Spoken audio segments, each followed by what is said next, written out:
Merci beaucoup, frère.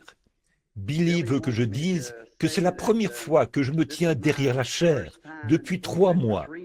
Et je me souviens que la première fois que je l'ai fait venir témoigner, il a dit, pour commencer, j'ai peur. Moi aussi. Ça fait environ 35 ans que je suis dans le ministère. Et c'est ma plus longue période d'absence de la chair depuis que je suis dans le ministère. J'avais besoin d'un peu de repos. Alors, frère Mosley et moi et quelques frères ici, nous sommes allés faire une petite partie de chasse. Et nous avons bien récupéré maintenant. Ceci, c'est ma première réunion depuis le 1er septembre. Et c'est quelque chose, un ministère, c'est en quelque sorte quelque chose qu'on ne doit pas laisser de côté. Bon, là, je leur ai demandé d'arrêter ce ventilateur ou de voir s'ils pouvaient l'arrêter, parce que je sais que ça rend l'écoute difficile. C'est vraiment difficile. Je l'ai su quand quelqu'un donnait son témoignage. J'avais du mal à l'entendre. Est-ce que vous entendez bien maintenant? Très bien. Je sais que je dois me tenir très près de ce microphone jusqu'à ce que cela soit réglé.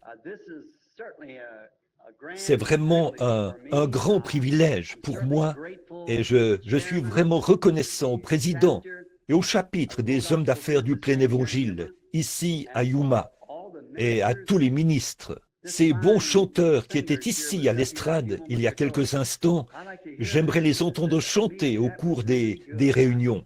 C'était vraiment bien. Je, je me posais des questions alors qu'ils chantaient. Si Jean m'avait vu, je l'espère bien. Eh bien, alors, j'ai appris que vous êtes en train de tenir des réunions de réveil ici.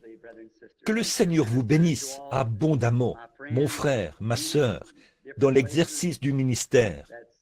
Et à tous mes amis de Phoenix et de différents endroits et ceux qui viennent de là-bas, en Californie. Je veux juste dire un mot au sujet des chapitres.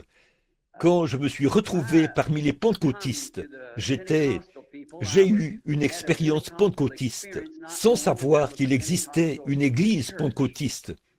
J'étais un baptiste missionnaire à l'époque.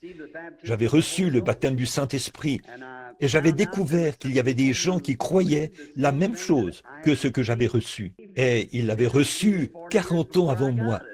Donc, j'en étais un qui, comme Paul l'a dit, je crois, je ne cherche pas à parler comme lui, mais j'étais en quelque sorte né hors saison.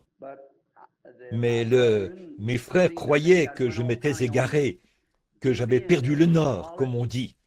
Mais je savais que j'avais reçu quelque chose. Alors, mon expérience était exactement comme ce qu'ils avaient reçu là-bas. Et c'est comme ça que j'aime cela. Mais quand je suis venu parmi eux, ce qui brisait le cœur, c'est que j'ai vu qu'ils étaient autant divisés en différentes dénominations que l'était mon église baptiste. Je croyais qu'il n'y avait qu'un seul groupe de gens qu'on appelait les pentecôtistes, et c'était tout. Mais je me suis aperçu qu'ils avaient plusieurs dénominations différentes.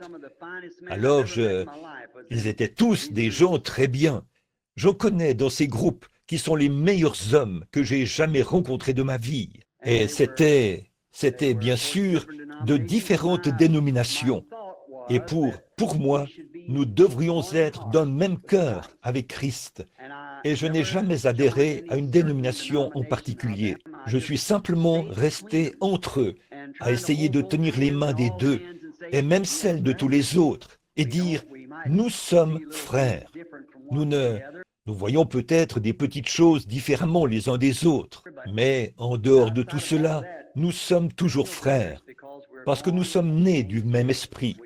Nous sommes la famille de Dieu. Alors, quant aux hommes d'affaires chrétiens, les hommes d'affaires du plein évangile, ce chapitre, j'avais pris part aux premières réunions avec frère Chakarian. Je l'avais connu avant que l'organisation, ou plutôt l'organisme, soit mis sur pied. Je trouvais que c'était quelque chose de formidable. Et ça a été pour moi une porte ouverte qui m'a permis de voyager à l'international par l'entremise de ces hommes d'affaires du plein évangile. En fait, il arrive des fois qu'on trouve un groupe de prédicateurs qui parfois a un petit ressentiment contre un autre groupe à cause de quelque chose que quelqu'un a dit. On ne voit pas cela partout, mais on le voit dans certaines localités. Par exemple, si une église décide de parrainer quelque chose, l'autre n'aura rien à voir avec ça. Mais avec les hommes d'affaires du plein évangile, ça a été pour moi une porte ouverte.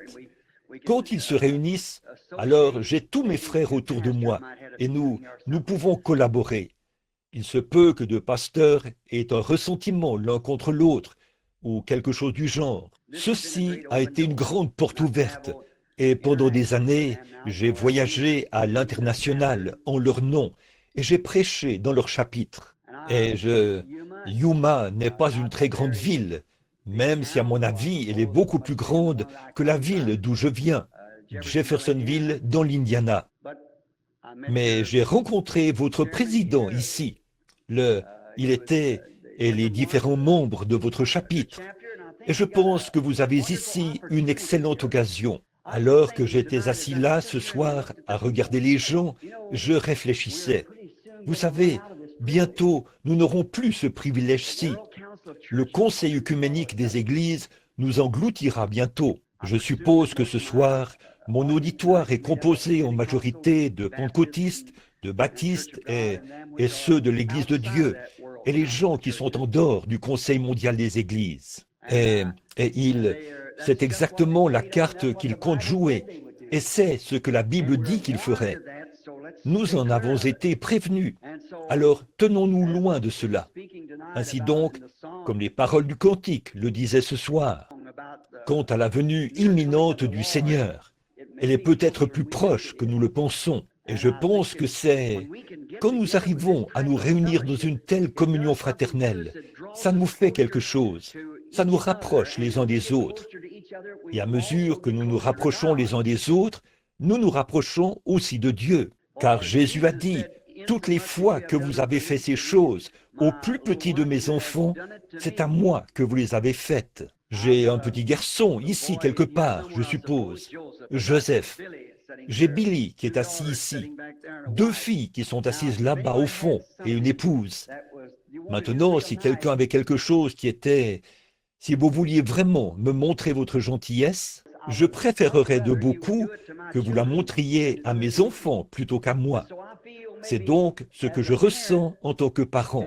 Et lui, il est la source de la parentalité. Je pense que c'est ce que Dieu ressent. Si nous devions, en nous servant les uns les autres, nous le servons lui. C'est de cette manière-là que nous servons Dieu. Et sachant que ceci est la vérité, je pense donc que chaque fois que ce chapitre se réunit, puisqu'il est interévangélique, les hommes d'affaires du plein évangile ne prennent position pour aucune doctrine en particulier. Ils prennent simplement position pour le plein évangile. Et si un homme n'est pas d'accord, c'est parfaitement en ordre. C'est en ordre. Nous avons de la communion fraternelle quand même.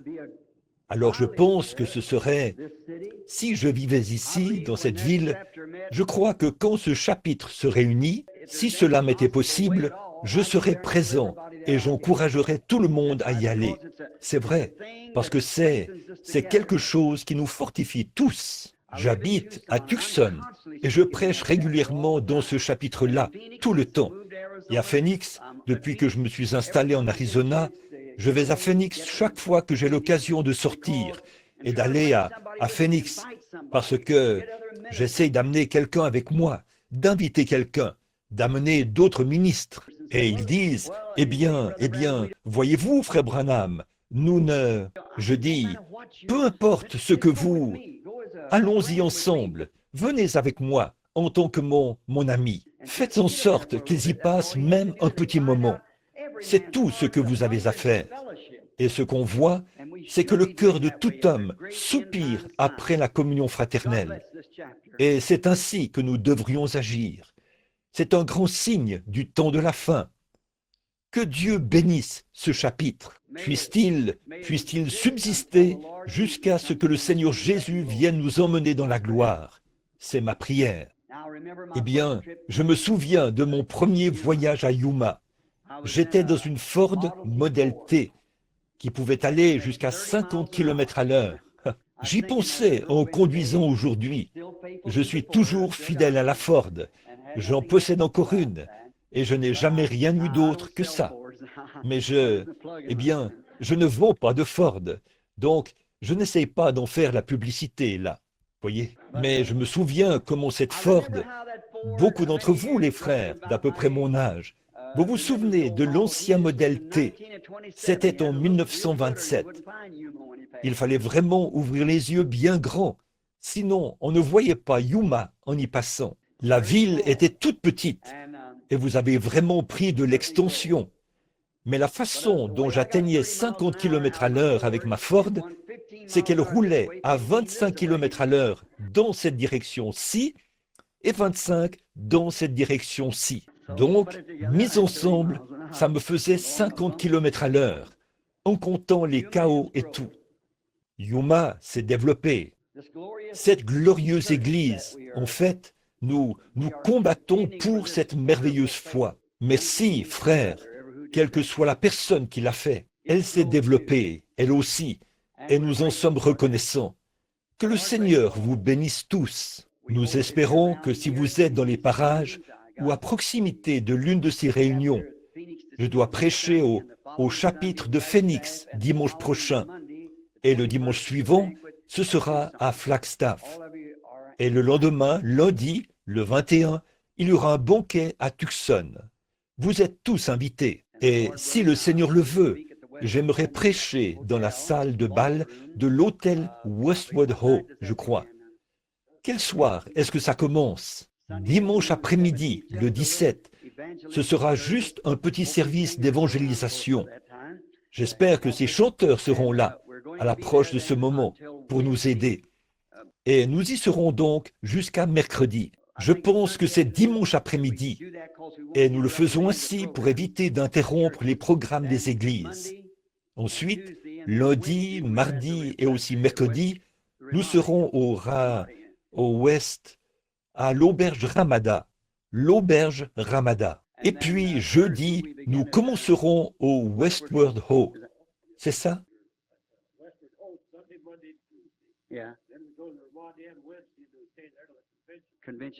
La convention, c'est à l'auberge Ramada. Alors, nous serons heureux de vous compter parmi nous en tout temps.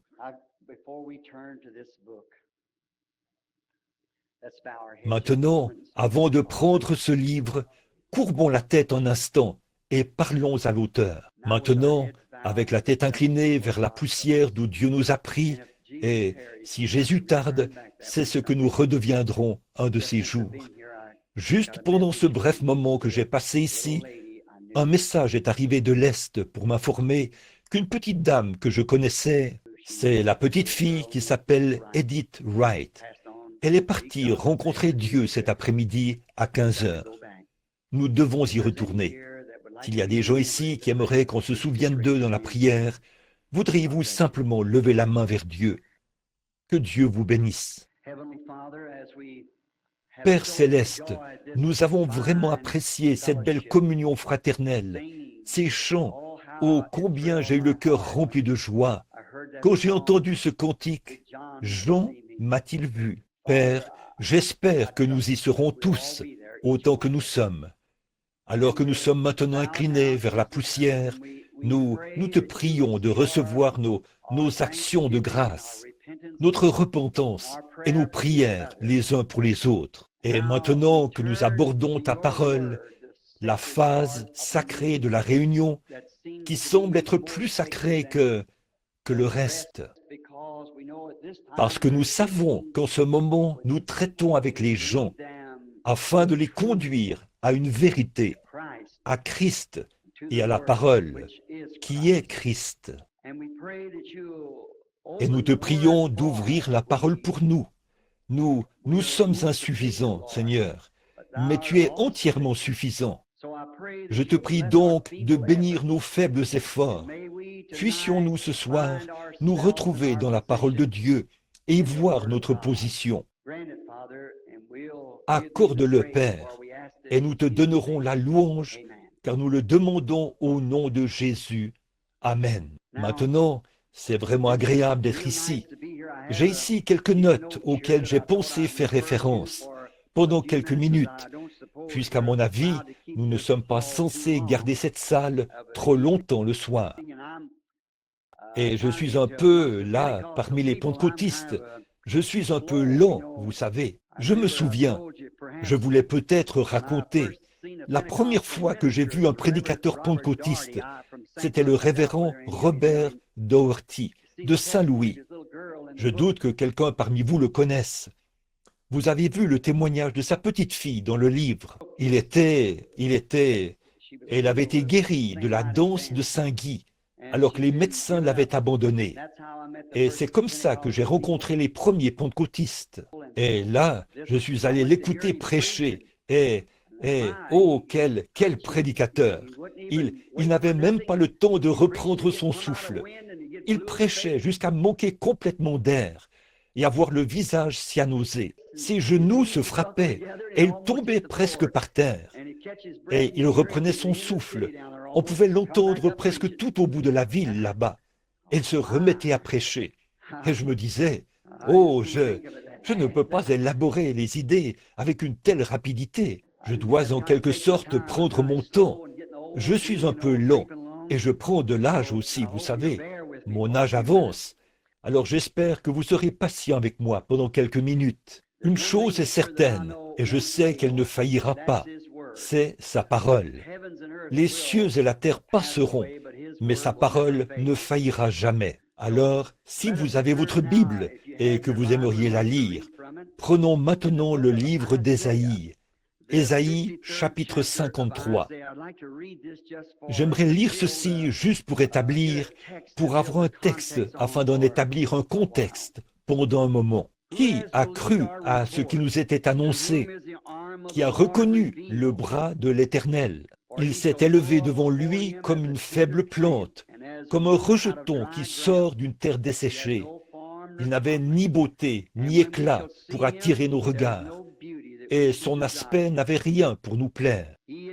Méprisé et abandonné des hommes, homme de douleur, habitué à la souffrance, semblable à celui dont on détourne le visage. Nous l'avons dédaigné, nous n'avons fait de lui aucun cas. Cependant, ce sont nos souffrances qu'il a portées, c'est de nos douleurs qu'il s'est chargé, et nous l'avons considéré comme puni, frappé de Dieu et humilié. Mais il était blessé pour nos péchés, brisé pour notre iniquité. Le châtiment qui nous donne la paix est tombé sur lui. C'est par ses meurtrissures que nous sommes guéris. Nous étions tous errants comme des brebis. Chacun suivait sa propre voie. Et l'Éternel a fait retomber sur lui l'iniquité de nous tous. Il a été maltraité et opprimé, et il n'a point ouvert la bouche, semblable à un agneau qu'on a mené à la boucherie, à une brebis muette devant ceux qui l'attendent. Il n'a point ouvert la bouche. Il a été enlevé par l'angoisse et le châtiment, et parmi ceux de sa génération, qui a cru qu'il était retranché de la terre des vivants et frappé pour les péchés de mon peuple? On a mis son sépulcre parmi les méchants, son tombeau avec le riche, quoiqu'il n'ait point commis de violence et qu'il n'y eût pas de fraude dans sa bouche. Il a plu à l'Éternel de le briser par la souffrance. Après avoir livré sa vie en sacrifice pour le péché, il verra une postérité et prolongera ses jours. Et l'œuvre de l'Éternel prospérera entre ses mains. À cause du travail de son âme, il rassasiera ses regards. Par sa connaissance, mon serviteur juste justifiera beaucoup d'hommes, et il se chargera de leur iniquité. C'est pourquoi je lui donnerai sa part des grands. Il partagera le butin avec les puissants, parce qu'il s'est livré lui-même à la mort, et qu'il était mis au nombre des malfaiteurs. Parce qu'il a porté les péchés de beaucoup d'hommes, et qu'il a intercédé pour les coupables. J'aimerais dire ceci, juste pour un petit sujet. J'aimerais tirer de là le sujet suivant, le chef-d'œuvre de Dieu identifié. Maintenant, ce serait tout un texte à lire pour en tirer un chef-d'œuvre. Mais à première vue, selon notre conception, on pourrait penser à tout sauf un chef-d'œuvre. Parce qu'il y est dit, nous avons détourné le visage devant lui, et son aspect n'avait rien pour nous plaire. Eh bien, des fois, ce que nous appellerions un chef-d'œuvre, eh bien, Dieu n'aurait rien à faire avec ça. En effet, la sagesse de l'homme est une folie pour Dieu, mais la folie de Dieu est plus sage que toute la sagesse de l'homme. Et nous voyons ici que Dieu nous a donné une image de quelque chose. J'aimerais essayer de présenter cette image devant nous, comme je suis conscient que c'est peut-être la dernière fois où certains d'entre nous se réunissent. Il se peut que nous, qui sommes ici maintenant, nous ne nous revoyons plus jamais. Par conséquent, si nous nous sommes rassemblés dans ce but, non pour être vus ou entendus, mais nous avons eu de la communion fraternelle les uns avec les autres, autour de ce merveilleux repas qui nous a été servi ce soir, là, à table, alors que nous nourrissions nos corps physiques. Et maintenant, nous aimerions que Dieu nourrisse notre âme de sa manne cachée. Il n'est permis qu'aux sacrificateurs qui sont entrés dans le sein des saints de manger de sa nourriture. Et si nous l'avons remarqué ce soir, quant à nos steaks, je ne crois pas avoir déjà assisté à un banquet partout où j'ai tenu des réunions, comme celui de ce soir, où j'ai mangé un aussi bon morceau de steak que celui qui m'a été servi ce soir. Alors, voyez-vous, c'est parce qu'il nous fallait prendre ces repas. Pour que nous puissions vivre, quelque chose doit mourir, afin que nous puissions apprécier ces moments de communion fraternelle et aussi soutenir nos vies. Il n'y a pas longtemps, je parlais à un homme qui était végétarien et il m'a dit, « Eh bien, je ne suis pas d'accord avec vous. » Eh bien, il m'avait en quelque sorte envoyé une lettre pour solliciter de moi une rencontre en privé. Et il a dit, « Frère Branham, je vous ai toujours considéré comme un saint homme. » Il a dit, « Mais quand je vous ai entendu dire que vous avez pris du jambon et des œufs au petit déjeuner, a-t-il dit, ça m'a renversé. » Eh bien, là, je ne voudrais pas mettre une pierre d'achoppement sur son chemin. Bon, c'est sa façon de croire. Mais j'ai dit, « Eh bien, monsieur, si je ne mange pas, je ne vis pas. » Il a dit, « Mais voyez-vous, vous avez dû manger du porc et tuer un poulet. » J'ai dit, « Monsieur, nous ne vivons que de substances mortes. Peu m'importe ce que vous mangez. Vous mangez des légumes. Si vous mangez du pain, le blé a dû mourir. Si vous mangez du maïs, ce maïs a dû mourir. Si vous mangez des haricots, ce haricot a dû mourir. Peu importe ce que vous mangez, vous ne pouvez vivre au plan physique que si quelque chose meurt, afin que vous puissiez vivre. Alors, peu importe ce que vous faites, même boire du lait, il y a des bactéries, peu importe ce que c'est, vous devez vivre de substances mortes. Si, pour que nous puissions vivre cette vie dans le naturel, il nous faut le faire par des substances mortes, quelque chose devait mourir pour que nous puissions vivre éternellement. C'est Jésus-Christ que Dieu a donné en guise de rançon pour nous. Ainsi donc, quand j'ai rencontré les pentecôtistes pour la première fois, j'étais allé en Californie, qui est juste l'État voisin d'ici, de l'autre côté du fleuve. Et j'étais à Los Angeles. Je n'ai pas vécu à l'époque de cette célèbre femme prédicateur, Madame Aimée Semple McPherson. J'ai eu l'occasion de rencontrer son fils, Rolf, un brave chrétien, et sa femme et sa famille. Ce sont vraiment des gens charmants. Le docteur T. Ford et beaucoup de membres du personnel de l'Angelus Temple. C'est là que j'ai prêché à l'occasion du jubilé des pentecôtistes, leur jubilé de 50 ans, il y a quelques années, et j'y ai vraiment passé des moments merveilleux.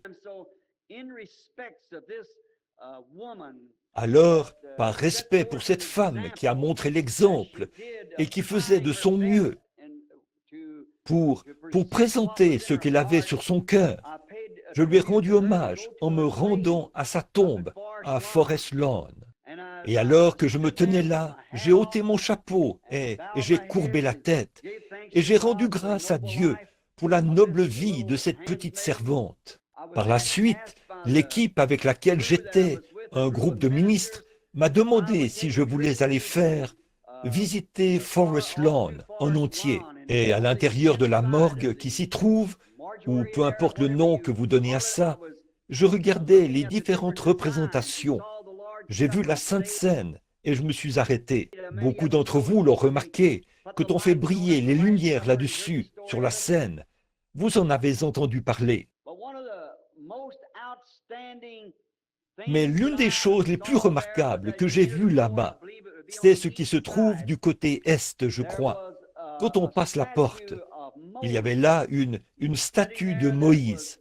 C'est cette œuvre qui était le couronnement de la vie de Michel-Ange. Je crois que c'était lui, le sculpteur, je peux me tromper sur l'auteur, mais je crois que c'est bien ça, Michel-Ange, le grand sculpteur qui a sculpté cela, ou la statue de Moïse. Et pendant qu'il nous la présentait, le guide qui nous conduisait, il a dit que c'était l'un des plus grands chefs-d'œuvre que Michel-Ange ait jamais sculpté. Et il a dit que ça lui a pris une bonne partie de sa vie, que c'était un travail laborieux. Puis j'ai remarqué quelque chose. Je crois que c'était au genou droit. La statue avait l'air parfaite, lisse. Moïse avait dans la main la table de la loi et il portait une longue barbe. Et évidemment, l'aspect de Moïse était le fruit de la conception mentale de Michel-Ange. Peut-être n'avait-il jamais vu une image de lui, mais dans son esprit, il avait conçu ce à quoi Moïse devait ressembler. On raconte que dès qu'il a eu terminé la statue et qu'elle était bien poncée et parfaite, il s'est reculé pour regarder son œuvre. Quand il était emporté par l'inspiration et que ça ressemblait vraiment ce qu'il avait conçu dans sa pensée, il l'avait fait de sa main, comme ça y ressemblait tellement et qu'il avait attendu toutes ces années. Il s'est tellement laissé emporter par l'inspiration qu'il l'a frappé au genou et s'est écrié « Parle !» C'est ainsi qu'il y a un endroit brisé sur la jambe, le genou de Moïse, là où Michel-Ange l'a frappé avec son marteau, emporté par un excès d'inspiration. Vous voyez, au début, il y avait en lui quelque chose, et il s'est fait une image mentale de ce à quoi Moïse devrait ressembler, selon lui.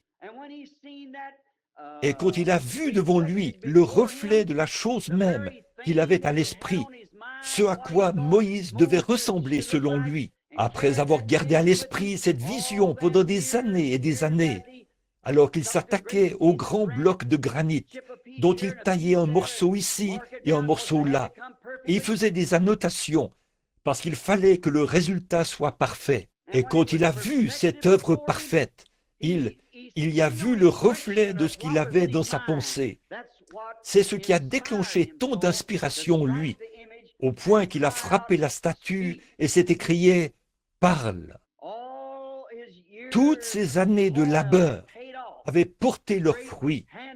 Sa grande œuvre était terminée. Là, nous voyons cela, et j'en ai été inspiré, parce que pour ma part, je m'étais dit qu'en fait, c'est cette marque sur la jambe qui faisait de cela un chef-d'œuvre. En effet, si ce n'était rien de plus qu'un autre portrait de Moïse, ou quelque chose du genre, une sorte d'image dont un homme avait eu la conception. Mais l'homme qui avait accompli cette œuvre en avait été si satisfait qu'il l'avait frappée. Et pour moi, c'est cette marque qu'elle porte qui en a fait un chef-d'œuvre, parce que cela reflétait parfaitement sa conception mentale de ce à quoi Moïse devrait ressembler. Oh, je me suis tenu là. J'ai dû m'éloigner pendant quelques minutes pour réfléchir à ce que cela avait dû représenter pour lui et ce que cela signifiait pour moi à ce moment-là. Alors, il m'est venu à l'esprit ce dont je veux vous parler. Maintenant, détachons nos pensées de Michel-Ange et tournons-les vers le grand sculpteur. le Dieu Tout-Puissant, qui, au commencement, avant qu'il y ait un jour ou l'aube d'un jour, avant qu'un atome ou une molécule existe, Dieu, dans sa pensée, avait une image de l'homme, ce à quoi un homme devrait ressembler, ce qu'il devrait être et comment il devrait agir. Et il voulait que l'homme soit une partie de lui. Alors, il a fait l'homme à son image. C'est à la ressemblance de Dieu qu'il a créé l'homme.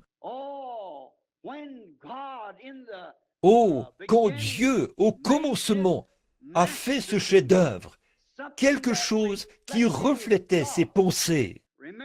Souvenez-vous, il n'y a qu'une seule forme de vie éternelle. Et même nos noms et nos pensées étaient en Dieu dès avant la fondation du monde. En effet, nous possédons maintenant la vie éternelle. Et pour ce faire, il nous fallait être une partie de Dieu. Donc, il nous fallait être ni plus ni moins dans ses pensées, parce que nous avons la vie éternelle. Et nous avons été prédestinés à cette vie. Et nos noms ont été mis dans le livre de vie de l'agneau avant la fondation du monde, selon l'Apocalypse. Maintenant, comme Dieu nous avait dans sa pensée, nous avons alors la vie éternelle, car il a prononcé la parole et nous avons vu le jour. Et une parole n'est qu'une pensée manifestée. Dieu nous avait au commencement dans ses pensées. Eh bien, quand il a créé Adam, ce premier homme, oh, comme c'était parfait! Il ressemblait à Dieu. Dieu, le grand Saint-Esprit, couvait la terre. Et les oiseaux sont apparus, peut-être, et les animaux, et différentes choses dont la forme se rapprochait de plus en plus de celui qui couvait, jusqu'à ce qu'apparaisse finalement une espèce tout à fait semblable à celui qui couvait, Dieu. Dieu a été, ou plutôt l'homme a été créé à l'image de Dieu. Alors là, il l'a placé dans ce magnifique jardin, comme Michel-Ange, qui a placé la grande œuvre de sa vie, ainsi que le font tous les grands sculpteurs. Dieu a placé son œuvre dans le jardin d'Éden et lui a fait une aide. Quelle entière satisfaction pour Dieu, au point où il s'est même reposé. Il était vraiment au repos.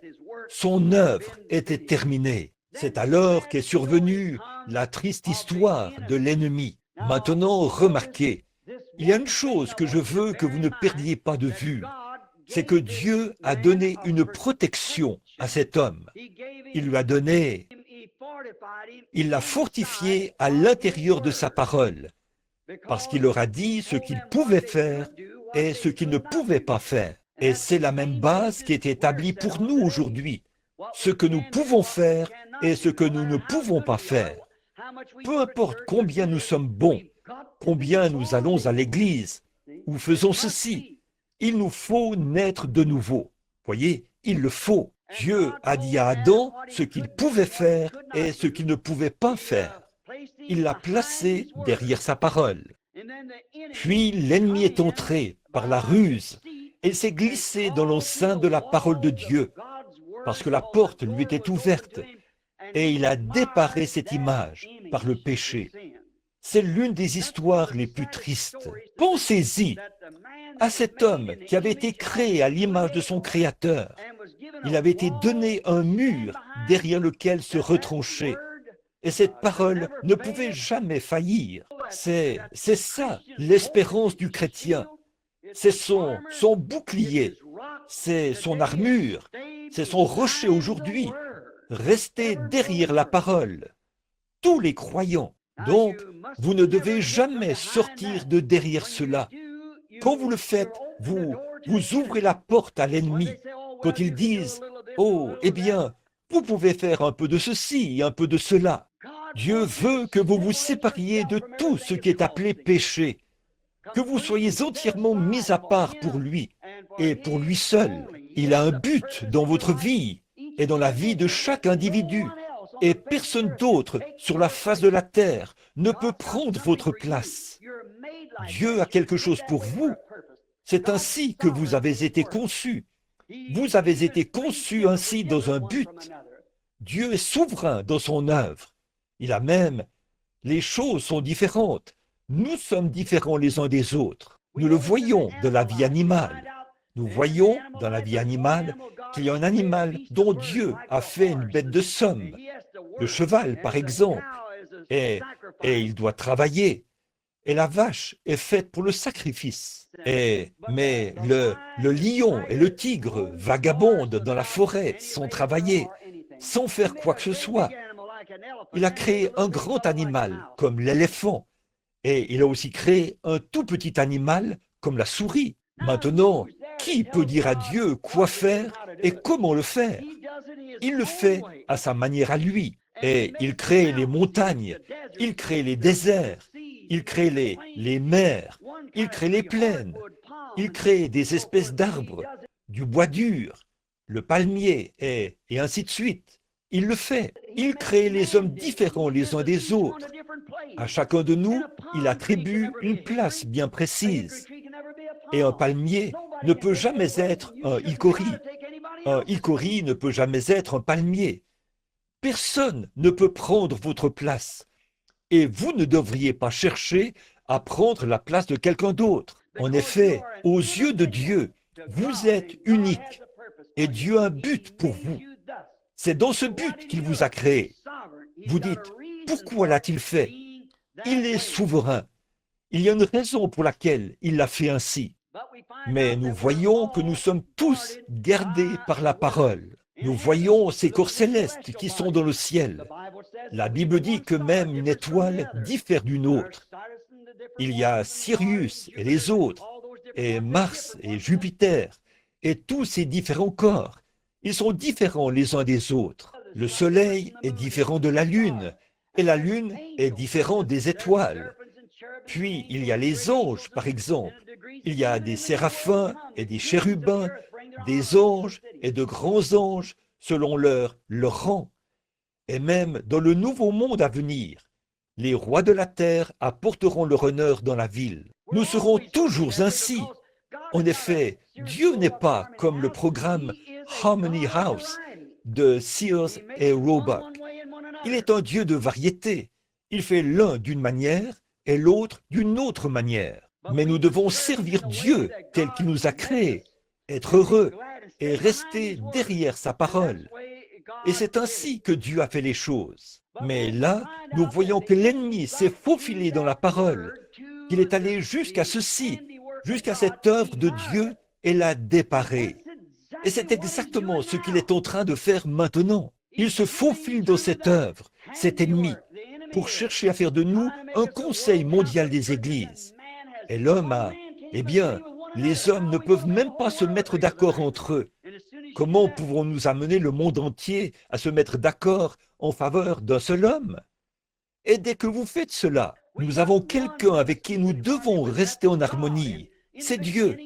Et au commencement était la parole. Et la parole était avec Dieu. Et la parole était Dieu. Et la parole reste Dieu. Et elle sera toujours Dieu. Parce que Dieu est dans la parole. Et la parole a été faite chair.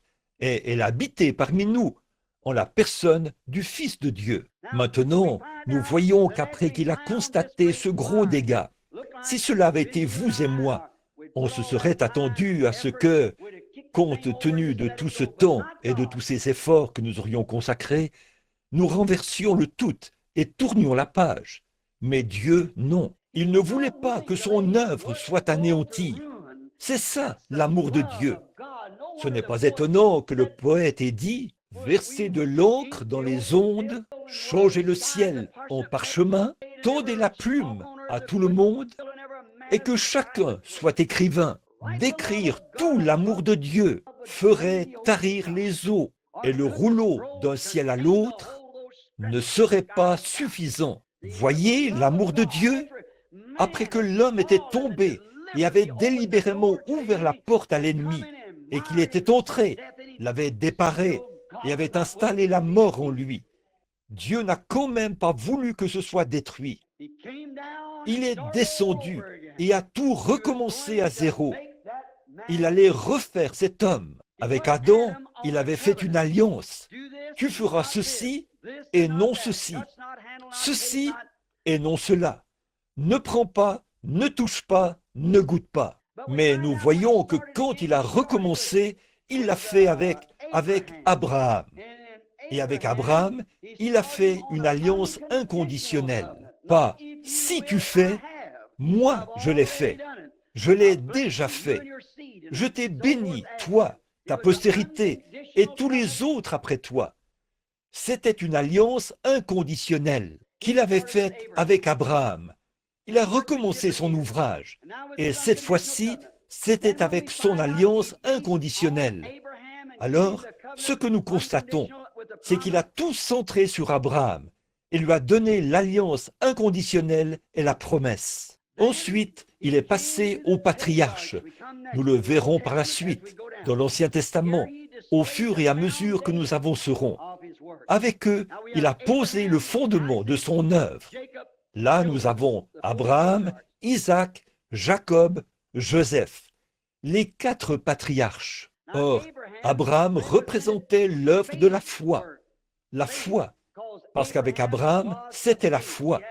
Il avait une grande foi, car il ne douta point, par incrédulité, au sujet de la promesse de Dieu, alors que rien ne va plus, pour ainsi dire, et que tout était contre lui. Il continuait de s'attacher fermement à Dieu. Ensuite, nous avons Isaac, le fils bien-aimé, qui représentait l'amour, parce que Abraham étant un type de Dieu, dans Genèse 22, alors qu'Isaac allait être offert en sacrifice, nous voyons qu'il a transporté le bois jusqu'à la colline. Tout cela représentait Christ et le préfigurait.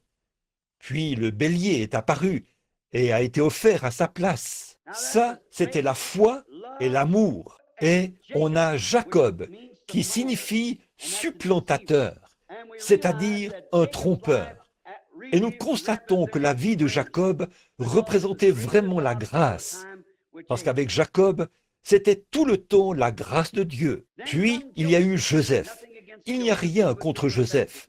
Il était celui qui avait été rendu parfait, le prophète de Dieu, qui a été suscité parmi ses frères et qui a été haï sans cause, puis vendu. Et en tout point, sa vie préfigurait la vie de Jésus-Christ.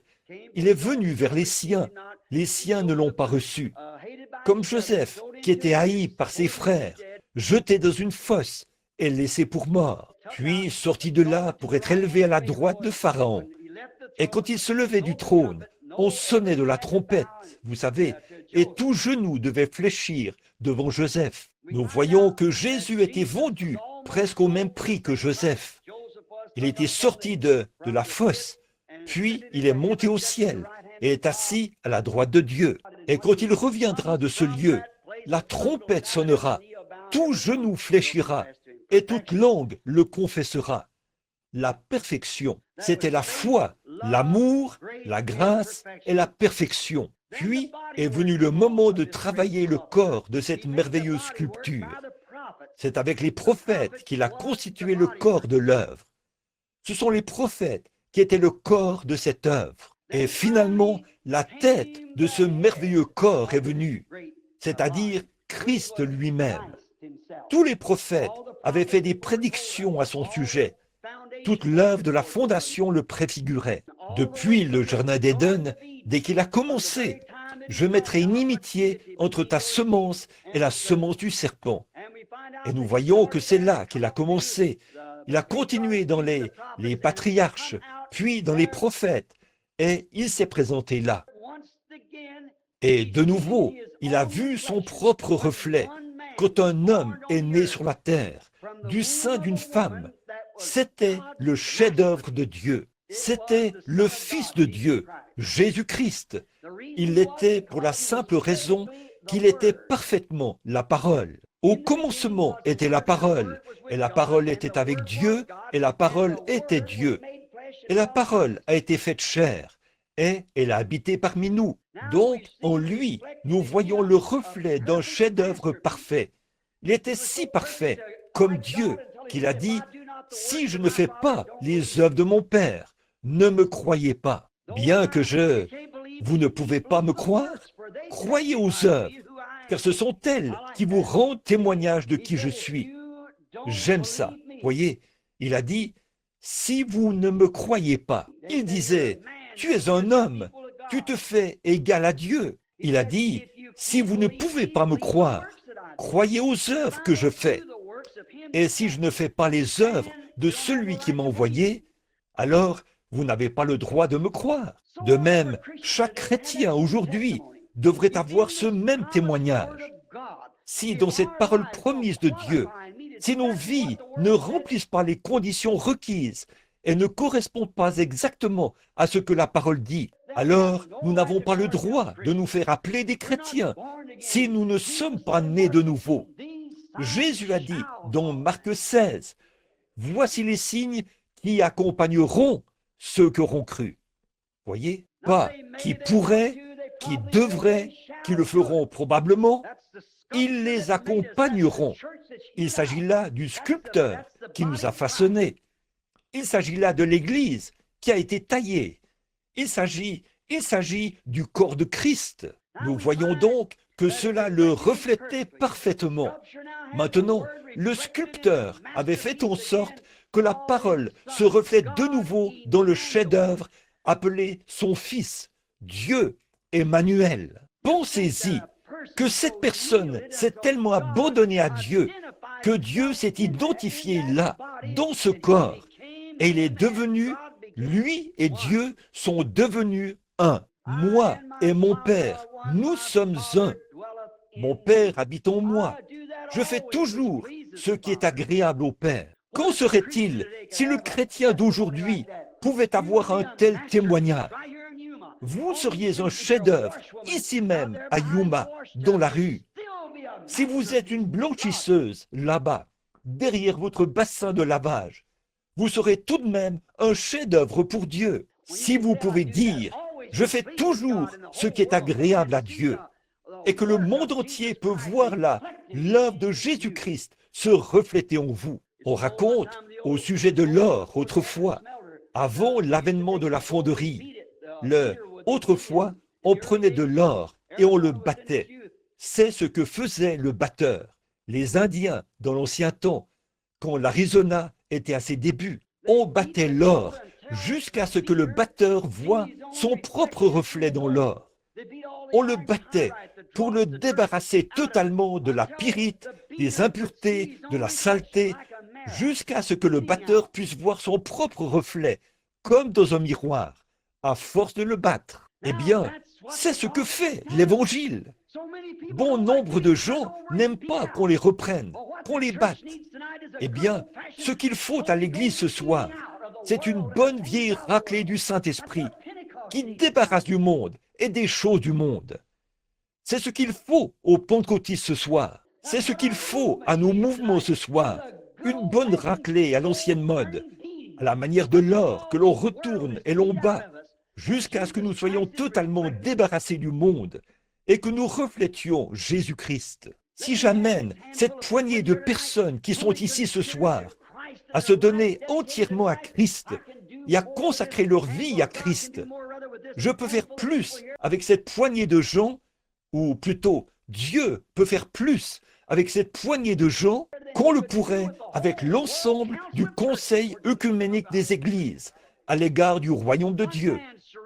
Tout ce dont Dieu a besoin, c'est qu'un homme s'abandonne entièrement entre ses mains. Mais voyez-vous, nous ne voulons pas rester bien tranquilles et le laisser battre ce côté-ci, ce côté-là, nous débarrasser de ceci, nous débarrasser de cela, nous débarrasser de cette idée-ci et de celle-là, et laisser Jésus-Christ se refléter en nous. Nous voyons trop de films, nous avons trop de télévision, nous avons trop d'autres divertissements mondains.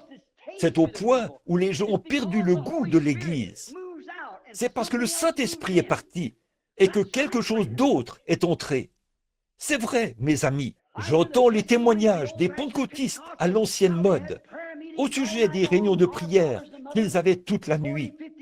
Il y a 40 ou 50 ans, nos pères et nos mères priaient toute la nuit.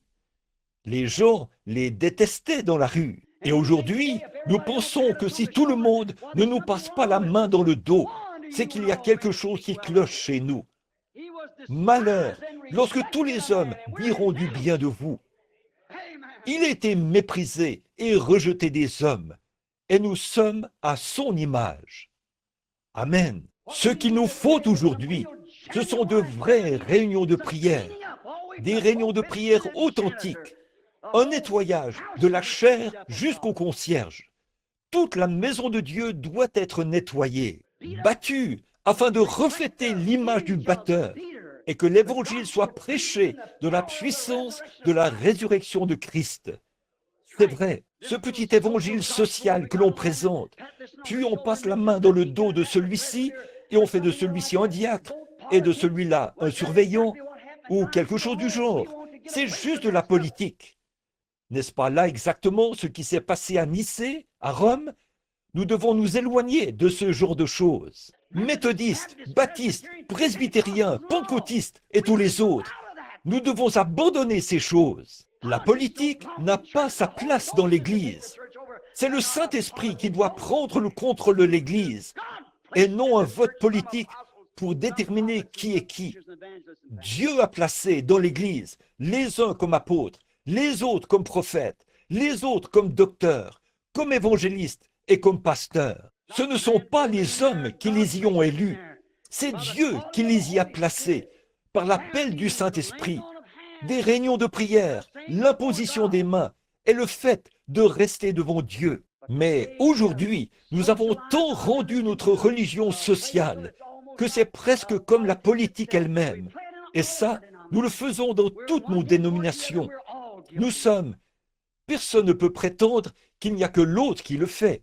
Nous en sommes tous coupables. Parmi eux, il y a de véritables hommes et de véritables femmes. Mais le problème, selon moi, c'est que nous devenons trop la minorité. Ces gens sincères qui veulent croire et qui veulent la puissance de Dieu. Il y en a trop qu'on fait entrer par des considérations sociales. Eh bien, celui-ci, c'est un brave homme. C'est quelqu'un de bien. Nous avons de bonnes églises. Nous construisons de bonnes églises et de meilleures églises que celles que nous avions autrefois. C'est très bien.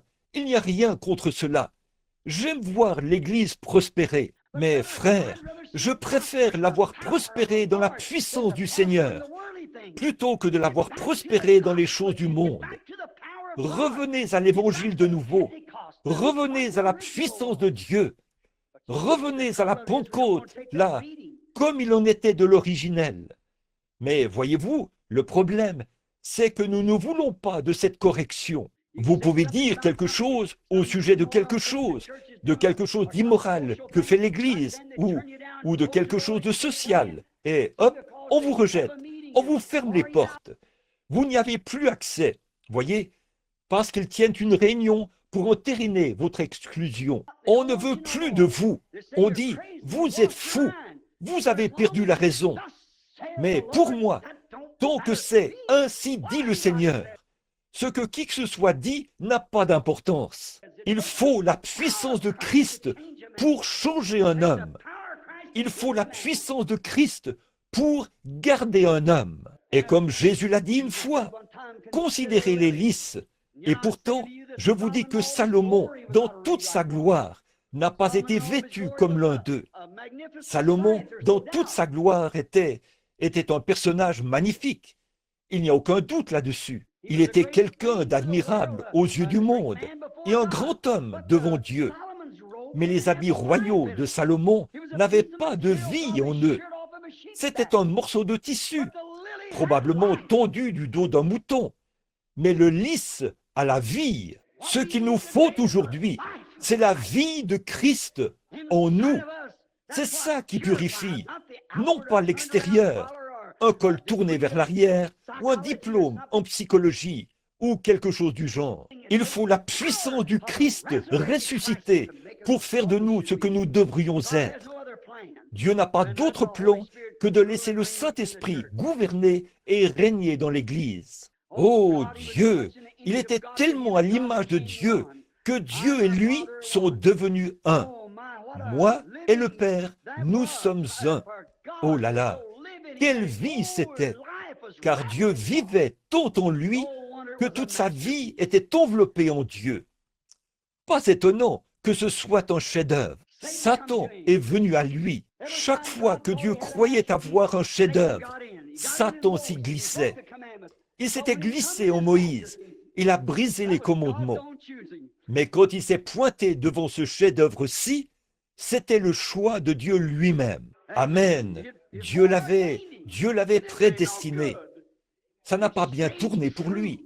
Il est resté fidèle à Dieu. Et là, Dieu l'a regardé et a vu qu'il avait été tenté pendant 40 jours dans le désert, comme Moïse. Évidemment, tous ces hommes le préfiguraient. La loi avait été brisée. Mais quand Satan, le grand tentateur, est venu et qu'il a essayé de le tenter, il s'est rendu compte que là, ce n'est pas à Moïse qu'il avait affaire. Non, monsieur, il s'est heurté à une puissance de 5000 volts qui lui a brûlé les ailes quand il s'est jeté sur celui-là. Il est écrit, a-t-il dit. Voyez, Adam était tombé, mais Jésus, le second Adam, ce chef-d'œuvre qui était venu en tant que rédempteur, il a dit, il est écrit, l'homme ne vivra pas de pain seulement, mais de toute parole qui sort de la bouche de Dieu. Là, il avait un chef-d'œuvre. Oui, monsieur, il a dit une autre chose. Il a dit, il est aussi écrit, tu ne tenteras point l'Éternel ton Dieu. Retire-toi, Satan. Là, c'était un chef-d'œuvre. Qu'a-t-il fait? Il n'a pas dit, je vais en parler à mon église. Je vais demander aux surveillants de faire telle et telle chose. L'évêque fera telle et telle chose. Il a dit, il est écrit. C'est derrière cela qu'il avait placé son premier Adam. Il est tombé et Satan l'a déparé. Mais il ne pouvait pas déparer celui-ci, peu importe comment il allait procéder. À tel point Dieu a dit, celui-ci est mon fils bien-aimé. Écoutez-le. Tout, je lui remets toutes choses. Vous, écoutez-le. Ils étaient un. Ils étaient le même être. Dieu vivait en lui, faisant de lui Dieu, Emmanuel, sur la terre. Il était un agneau parfait. Oh, le chef-d'œuvre parfait de la rédemption. Alors Dieu était satisfait, exactement comme Michel-Ange. Il était tellement inspiré par sa vie. Nous voyons j'ai noté ici quelques passages de l'Écriture. Marc 9, 7, si vous voulez le lire. Quand c'est à la montagne de la transfiguration. Pendant qu'il était là-haut, sur la montagne de la transfiguration, nous voyons que Moïse est apparu et qu'Élie est apparu. Et tout à coup, l'apôtre Pierre a été tellement saisi par l'inspiration qu'il a dit, dressons ici 3 tentes. Nous allons former 3 organisations avec ceci. Nous allons former 3 dénominations.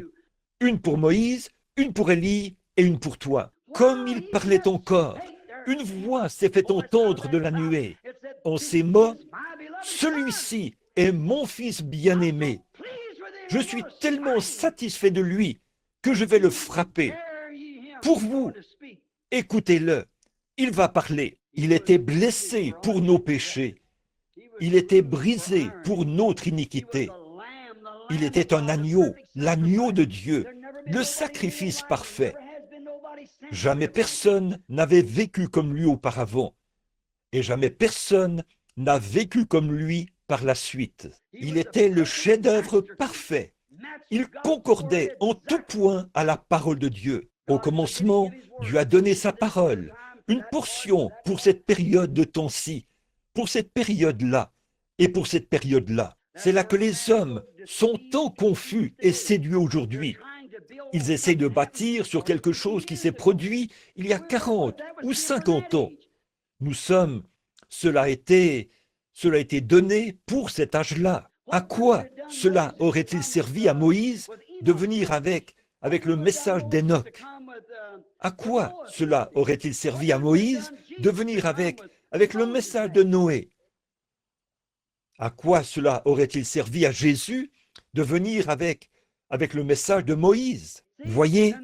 Et à quoi cela aurait-il servi à Wesley de venir avec le message de Luther? À quoi cela aurait-il servi aux pentecôtistes de venir avec le message de Wesley? Vous voyez ce que je veux dire? Tout a été assigné ici dans la Bible et nous devons connaître l'âge et l'heure et ce qui était prévu pour nous. Et c'est là que nous échouons aujourd'hui. Nous lisons tout sauf la Bible. Voici le jour que nous devrions vivre. Voici le jour dans lequel Dieu nous a placés ici. Regardons dans la parole. C'est pour cela qu'ils n'ont pas pu voir Jésus. Ces pharisiens, ces sadducéens et ces hérodiens, les différentes organisations de l'époque avaient tellement bien ficelé les choses. Tout était si parfaitement ficelé qu'il n'y avait aucun moyen d'y échapper, selon eux. Mais quand il est venu, il était différent de ce que tous pensaient. C'était un humble petit homme, né dans une crèche, censé être un enfant illégitime et tout. Et pourtant, il est venu exactement comme l'Écriture avait dit qu'il viendrait. Et ils étaient habitués à ce que Moïse avait dit. Pourtant, Moïse avait parlé de lui. Il a dit, « Eh bien, si vous aviez connu Moïse, vous m'auriez connu. Moïse a parlé de moi. » Mais ils ne pouvaient toujours pas voir ces choses. Ils étaient tellement brouillés dans leur tradition qu'ils ne pouvaient pas voir ces choses.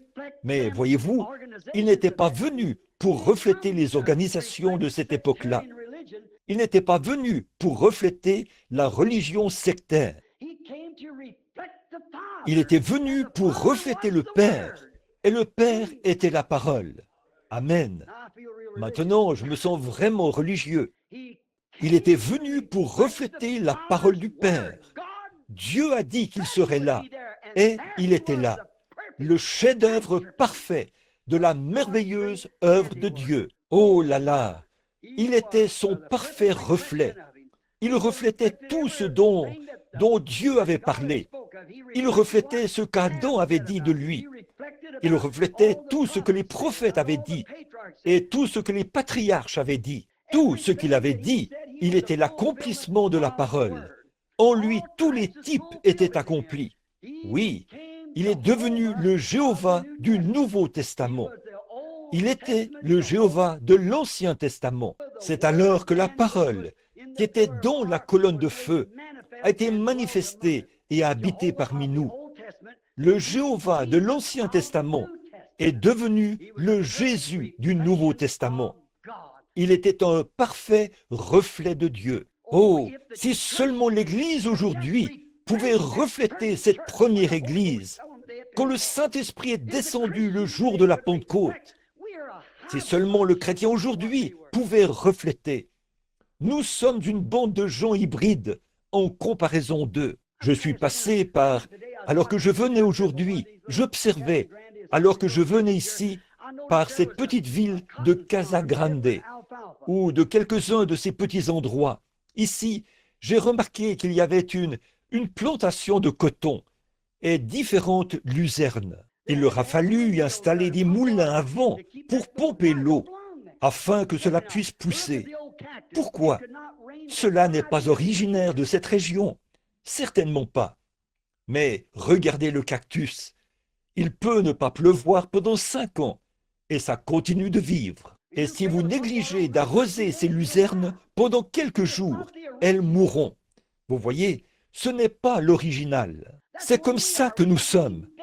Il faut qu'on nous dorlote, qu'on fasse de nous de gros bonnets dans l'église, qu'on nous flatte et qu'on nous appelle ceci, cela ou autre chose. Eh bien, les premiers chrétiens étaient robustes. Ils ne se souciaient pas de savoir qui leur passait la main dans le dos. Ils reflétaient tellement Jésus-Christ qu'on disait, on les considérait comme des hommes du peuple sans instruction. Ils n'avaient pas fait d'études secondaires. Ils n'avaient pas de diplôme universitaire. Mais on reconnaissait qu'ils avaient été avec Jésus. C'est ce qu'il faut aux chrétiens aujourd'hui, qu'on reconnaisse que vous avez été avec Jésus. Il y a en vous quelque chose de différent. Je sais que ce n'est pas... C'est quelque chose d'impopulaire à dire, mais nous ne cherchons pas la popularité. Les chrétiens ne recherchent pas la facilité. Il y a des années, une vieille sœur de mon église avait l'habitude de venir chanter ce cantique. Dois-je être transporté à ma demeure céleste sur un lit de roses, alors que d'autres ont combattu pour remporter le prix et naviguer à travers des mers de sang? Non, je dois combattre si je veux régner. Vous vous demandez ce que vous auriez fait si vous aviez été là et que tout était contre Jésus-Christ, si vous aviez vécu en son jour. C'est en ce jour-là que vous vivez, mon frère, ma sœur. C'est vrai, il est encore la parole. Regardez comme on la piétine aujourd'hui. Regardez comme on essaie de l'organiser, de l'unir au monde et tout. Distinguez-vous. Prenez position pour Jésus-Christ et sa parole. Que rien n'entrave cela. Tenez-vous-en strictement à cela, comme le vieux blanchisseur chinois qui venait s'installer ici, en Arizona et en Californie, il y a bien des années. Il ne pouvait pas écrire un seul mot de l'anglais. Il n'en connaissait presque rien. Vous lui apportiez votre lessive. Savez-vous ce qu'il faisait? Il avait des petits bouts de papier sur lesquels rien du tout n'était écrit. Il déchirait simplement ce bout de papier et vous en donnait un morceau. Quand vous reveniez, votre morceau de papier devait correspondre à son morceau de papier. Sinon, il ne vous remettait pas votre lessive. Ça, c'est beaucoup mieux.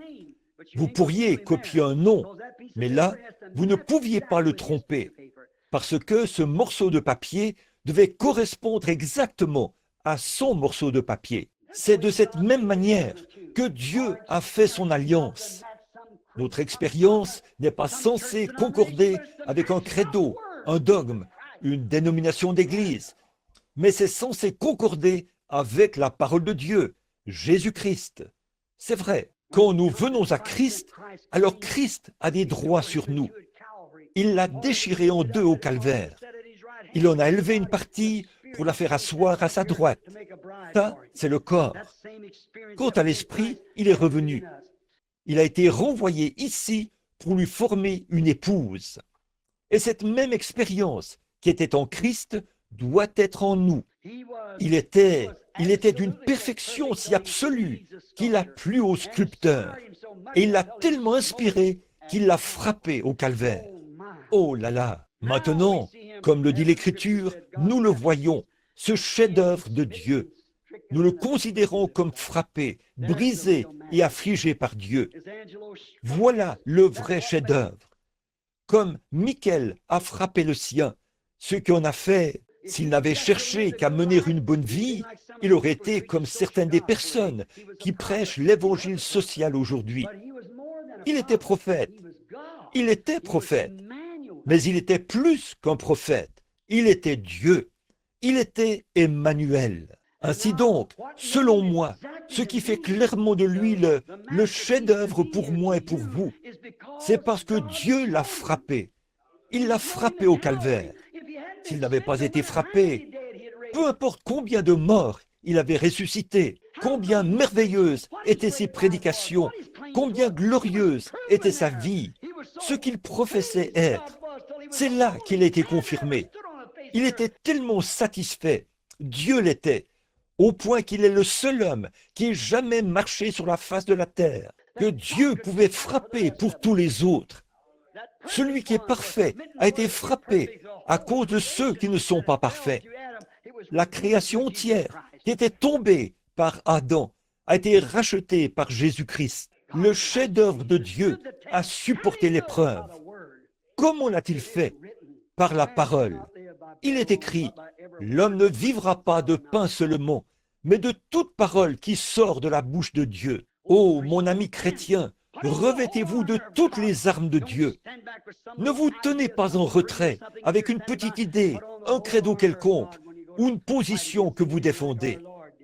Quand vous partez combattre l'ennemi, revêtez-vous de toutes les armes de Dieu, comme notre Seigneur l'a fait. Il a démontré que le chrétien le plus faible peut vaincre Satan en se servant uniquement de la parole. Il avait des pouvoirs. Il aurait pu frapper Satan n'importe comment, à son gré, mais il n'a pas utilisé ça. Il s'est simplement servi de la parole et l'a vaincu par la parole. Il est écrit. Partout, il est écrit. Donc, Il a vaincu Satan par la parole de Dieu. Eh bien, c'était un chef-d'œuvre parfait et Dieu l'a frappé. Quel exemple c'était! Quelle chose véritable! Et vous parlez de la sculpture de Michel-Ange, de Moïse qui était frappé à la jambe. La Bible dit, cet homme a été défiguré plus que tous les hommes. Il était tellement défiguré qu'il ne ressemblait même pas à un fils de l'homme. Il était battu, il était brisé, il était sanglant, il était meurtri. Tout ce qui pouvait être fait. Il avait l'air d'un gros tas de sang et d'eau qui marchait. Il ne ressemblait même pas à un être humain, alors qu'il se traînait vers le calvaire. Dieu l'avait frappé pour nous. C'est ce qui fait de lui le chef-d'œuvre parfait. Oh, comme je l'aime, sachant qu'il a fait cela pour moi, sachant qu'il a fait cela pour vous. Comment pourrions-nous égaler cela? Personne ne pouvait égaler cela. Personne n'est digne d'égaler cela. Nous étions ici sans espérance. Nous qui étions sans Dieu. Nous qui n'avions aucun moyen d'être rachetés. Chacun de nous est né par le sexe. Et il nous fallait en payer le prix, tout simplement. Mais celui qui était parfait est arrivé. Et il était si parfait et si agréable que Dieu l'a frappé pour vous et pour moi. Bon, depuis près de 2000 ans, Dieu essaie de lui tailler une épouse, un chef-d'œuvre appelé l'Église. C'est vrai. Comment Dieu le fait-il? Il le fait par sa méthode qui ne change jamais, la parole. Dieu ne change jamais sa méthode. Qui que ce soit d'autre peut changer. Vous changez, je change, le temps change, le monde change. Mais Dieu ne change pas. Il est parfait. Il ne change pas. Et la manière dont il fait quelque chose la première fois, il le fait chaque fois de la même manière. Il a sauvé l'homme une fois parce qu'il s'était repenti. C'est de la même manière qu'il sauvera l'homme de nouveau. Il a guéri un homme parce qu'il avait la foi. Il guérira le suivant sur la même base. Il ne change jamais sa manière de faire parce que, vous voyez, il est souverain et il est éternel. Il est infini, omniprésent, omniscient. Il est Dieu. Par conséquent, il n'a pas à recourir à qui que ce soit pour avoir la sagesse. Il n'a pas à attendre que son savoir augmente. Il n'a pas besoin d'un nouveau diplôme. Il est parfait. Et quel que soit le diplôme, quelle que soit la chose qu'il a faite la première fois, sa première décision reste la même pour toujours. Cela ne pourra jamais être changé. Oh, comme je suis heureux! Et quand il a fait son premier chef-d'œuvre, il l'a placé derrière la parole. Quand il a fait son deuxième chef-d'œuvre, il était la parole. Amen. Il était la parole. Pas derrière la parole, mais il était la parole. Dieu ne change jamais son plan. C'est exactement avec cela qu'il a commencé sa première église, la parole.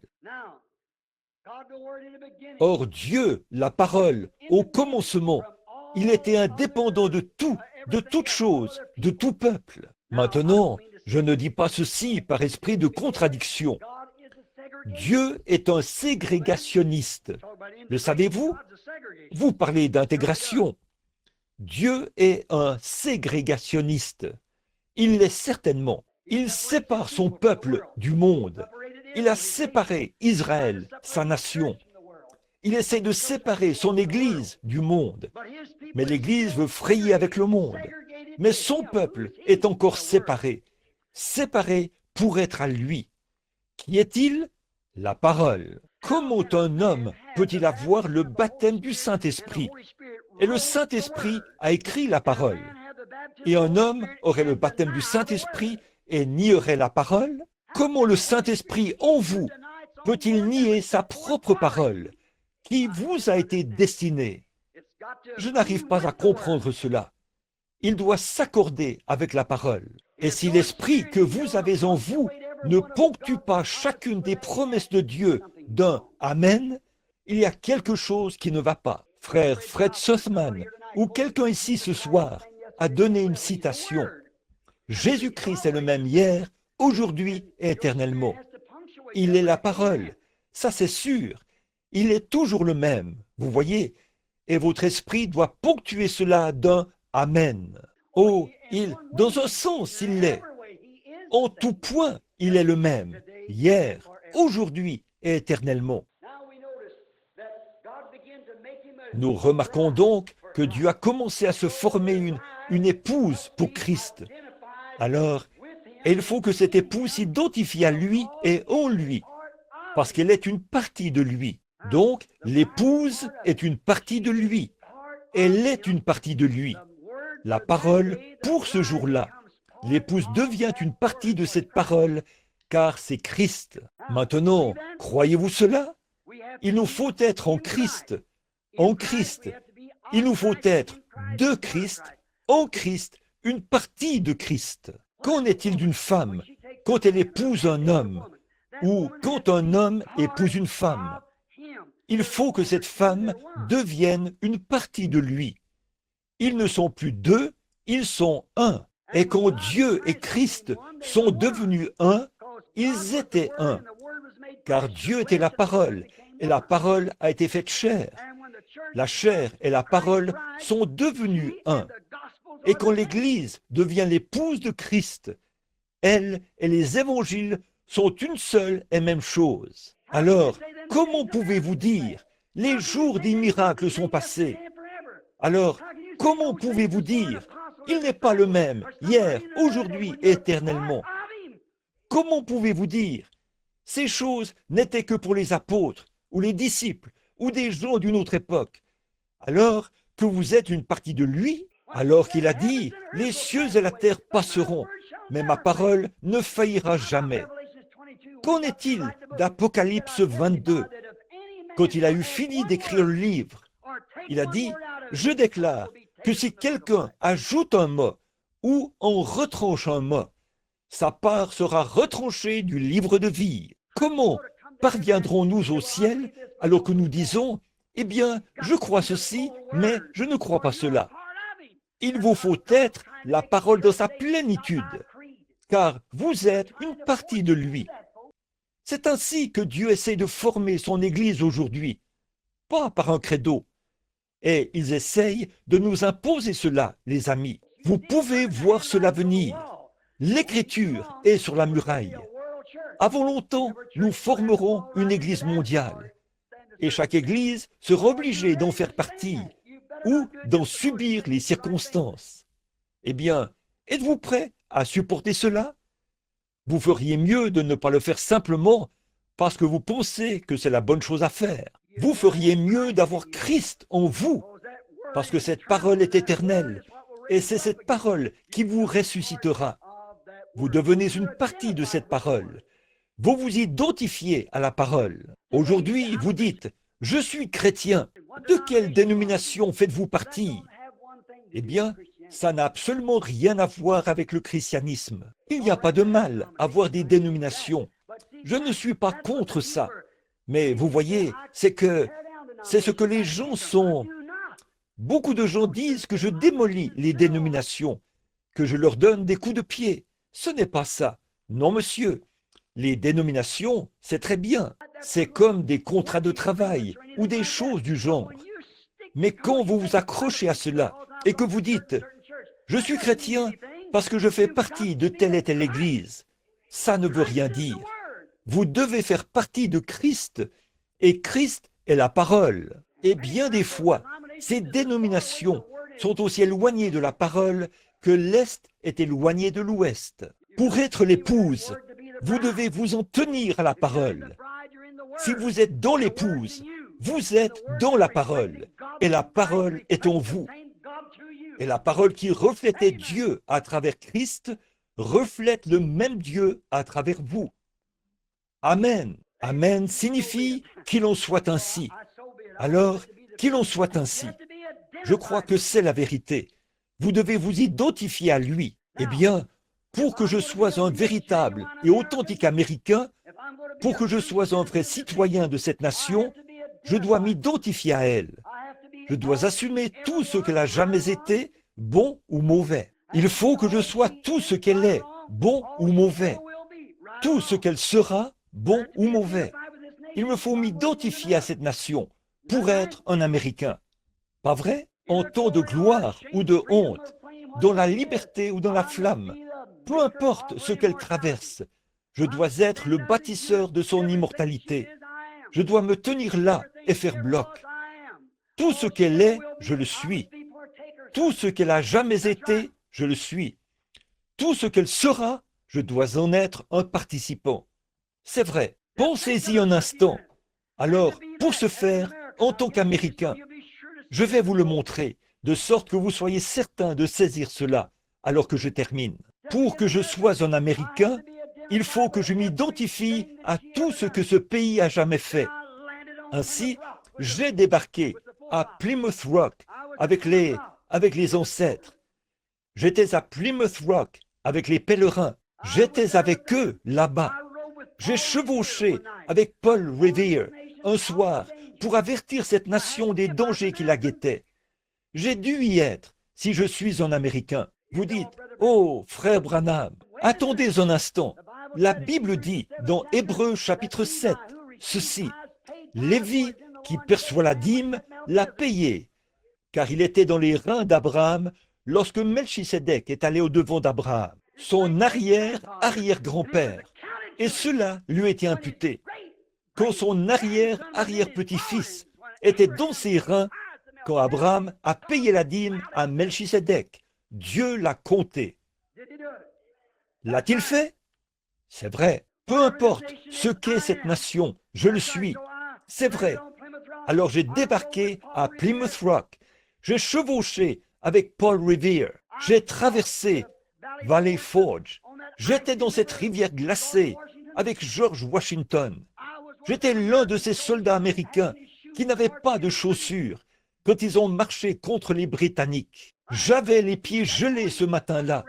Quand je me suis enveloppé les pieds, j'ai vu Washington sortir des régions sauvages, trempé jusqu'à la ceinture, du fait d'avoir prié toute la nuit. J'étais là quand ça s'est produit. Je me suis tenu aux côtés de Stonewall Jackson, quand l'opposition était très forte. Quand les armées du Nord ont été envoyées là-bas, elles ont dit, toutes les armées ont battu en retraite. On a dit, où est Jackson? Ils ont répondu, il est là, debout, comme un mur de pierre. Je me suis tenu là avec lui, un petit homme aux yeux bleus. Une fois, on lui a demandé, comment peux-tu te tenir là alors que l'opposition est si forte? Un homme très modeste, il a donné un coup de pied avec sa botte, comme ceci. Il a dit, je ne bois jamais un verre d'eau sans remercier le Dieu Tout-Puissant.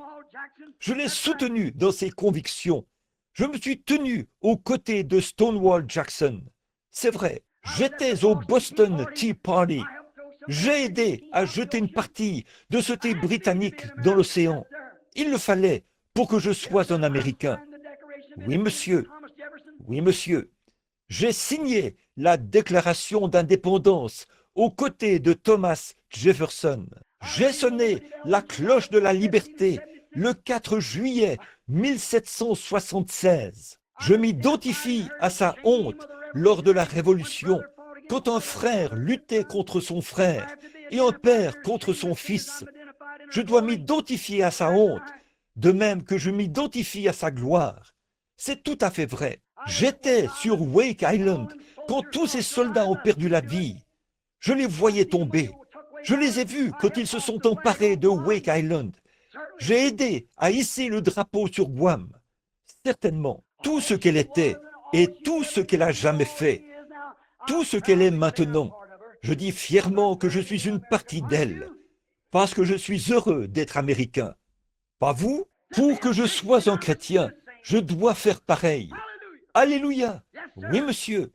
Si je suis un chrétien, alors j'ai prêché l'évangile avec Noé et j'ai averti les gens du jugement à venir. Oui, monsieur. J'étais de leur nombre à cette époque-là. Je faisais partie de l'économie de Dieu. J'étais avec Moïse au buisson ardent. J'avais été chassé de l'Égypte avec Moïse. Je m'étais enfui dans le désert et j'étais avec lui au buisson ardent. J'ai entendu sa voix, j'ai vu sa gloire, j'ai vu la colonne de feu dans ce buisson, là-bas, parler à Moïse. J'étais avec lui à la mer Rouge quand elle s'est ouverte. J'ai vu la colonne de feu s'établir sur le mont Sinaï. J'ai mangé la manne dans le désert et j'ai bu au rocher frappé. Alléluia! Je n'ai pas l'impression d'avoir 55 ans en ce moment. Amen. Oui, monsieur. J'ai mangé de la manne dans le désert, avec les enfants hébreux là-bas, dans le désert. Et j'ai bu à ce même rocher frappé. Je me suis tenu avec Josué ce matin-là, alors qu'il regardait les murailles de Jéricho, et qu'il a vu un homme qui se tenait là. Il a tiré son épée et a couru à sa rencontre. Il a dit, « Es-tu des nôtres ou es-tu du côté de notre ennemi ?» Il a dit, « Je suis le chef de l'armée de l'Éternel. » J'ai vu Josué jeter son épée par terre. Je me suis agenouillé avec Josué quand je me suis prosterné devant lui, le chef de l'armée de l'Éternel. J'ai vu s'écrouler les murailles de Jéricho au son de la trompette. J'ai vu Josué dire, « Soleil, arrête-toi, et toi, lune, arrête-toi sur Ajalon, ne bougez pas. » J'ai vu le soleil s'arrêter et la lune ne pas manquer de donner sa lumière. J'ai vu tout cela se produire. J'étais avec Daniel dans la fosse aux lions, avec les enfants hébreux dans la fournaise ardente. J'étais avec Élie là-bas quand le monde entier l'a rejeté, y compris Akab et toutes leurs Jézabel aux cheveux coupés et tout ce qu'il y avait à cette époque-là, leurs phares, leurs poudres, toutes ces choses qui s'étaient emparées de l'Église. Je me suis tenu avec Élie, j'ai proclamé le message pur, sans tache, de la parole de Dieu. Alléluia! Je me suis tenu à ses côtés sur la montagne du Carmel, quand il était tout seul là-bas. Je l'ai vu prier jusqu'à faire descendre le feu du ciel. J'étais avec David quand il a tué Goliath. Gloire à Dieu! Eh bien, si je suis un chrétien, je m'identifie à tout cela. Je dois être une partie de cela. Oui, monsieur, j'ai prophétisé avec Ésaïe en son jour. J'étais avec Jean au Jourdain quand il a vu la colombe descendre sur lui. Je me suis tenu aux côtés de Jean au Jourdain. Je l'ai vu guérir les malades, ressusciter Lazare, ramener à la vie la fille de Jaïrus après qu'elle était morte. J'ai vu cela. Je m'identifie à lui dans sa mort. Je suis mort avec lui quand il est mort au calvaire. Et je suis ressuscité avec lui le matin de Pâques, dans la puissance de sa résurrection. Je suis un témoin de cela ce soir. Je suis mort avec lui au calvaire. Et je suis ressuscité avec lui à Pâques. Alléluia! Pour que je sois une partie de lui, je dois m'identifier à lui. Je me suis identifié à lui dans sa mort. Je me suis identifié à lui dans sa souffrance. Je me suis identifié à lui quand les dénominations l'ont rejeté. Je me suis identifié à lui quand ils l'ont chassé du temple, quand ils ont cherché à jeter, à se débarrasser de lui. J'étais là avec lui. J'étais avec lui dans sa mort. Je suis ressuscité avec lui lors de sa résurrection. Et j'étais avec les 120 quand ils sont montés dans la chambre haute. Oui, monsieur, j'ai été témoin de ce vent impétueux qui est venu du ciel. J'ai parlé en langue avec les oins le jour de la Pentecôte. Alléluia! J'étais là parce que je m'identifie à lui. Gloire à Dieu! C'est vrai, j'ai prêché avec Pierre dans Acte 2. Oh, j'ai prêché avec lui là-bas. J'ai prêché avec Paul à l'Aréopage, devant les critiqueurs. Oui, monsieur, il fallait que j'y sois. J'étais avec Jean dans l'île de Patmos. J'ai eu la vision de sa venue. J'ai vu Luther. J'étais avec lui pendant la Réforme. J'étais avec Wesley. Et maintenant, je suis ici, à Yuma, en Arizona. Alléluia! Je m'identifie ce soir, ici, au motel Stardust. Un groupe de gens qui croient la même chose. Et maintenant, nous sommes assis ensemble dans les lieux célestes en Jésus-Christ. Alléluia! J'attends sa venue dans la gloire. Un de ces jours, identifié à lui. En vivant, il m'a aimé. En mourant, il m'a sauvé. Enseveli, il a emporté mes péchés au loin. En ressuscitant, il a justifié gratuitement pour toujours. Un jour, il reviendra. Ô jour glorieux, je m'identifie maintenant par le baptême du Saint-Esprit. Pas quelque chose ici dans la rue, quelque chose qui remonte à 40 ans. Je l'ai maintenant même, la gloire et la puissance de Dieu qui pardonne les péchés. Je le vois guérir les malades, ouvrir les yeux des aveugles. Je le vois prédire des choses, lire ce qu'il y a dans le cœur des gens. Je m'identifie à lui dans son ministère en ce jour-ci. Gloire à Dieu. Je m'identifie à lui pour ce qui est de la délivrance en ce dernier jour. J'ai confiance que je ferai partie de cette glorieuse épouse qui viendra un de ces jours. Peu importe ce que le monde peut dire, qu'il nous traite de fous, d'hystériques ou de Belzébul ou d'hérétiques, et que sais-je encore. Je veux continuer à m'identifier à ce groupe-là. J'y suis toujours, j'y reste, j'y suis né, je veux y rester, j'y serai toujours, parce que Dieu m'y a placé. J'y suis, j'ai quitté mon église pour venir m'identifier à une bande d'exaltés. Je suis l'un d'entre eux, je m'identifie à eux. Ils disent, Billy, tu as perdu la tête. Peut-être que c'est vrai, mais j'ai trouvé la pensée de Christ. J'ai trouvé sa parole. J'ai trouvé sa présence. J'ai trouvé qu'il est le même hier, aujourd'hui, éternellement. M'importe ce que qui que ce soit d'autre en pense. C'est moi qui dois m'identifier. Je m'identifie à lui par la parole de Dieu. Il a dit, voici les miracles qui accompagneront ceux qui auront cru. Je suis heureux de m'identifier à cela. Oui, monsieur. Vous savez, une fois, un vieux maître violoniste, vous avez déjà entendu cette histoire. Il y avait un vieux violon qu'on vendait aux enchères. On voulait le vendre, mais personne ne voulait l'acheter. On disait, qui veut donner $1? Qui veut donner $1,50? Finalement, une fois, deux fois, $1,50. Finalement, un vieil homme aux cheveux gris qui se trouvait dans l'assistance s'est avancé.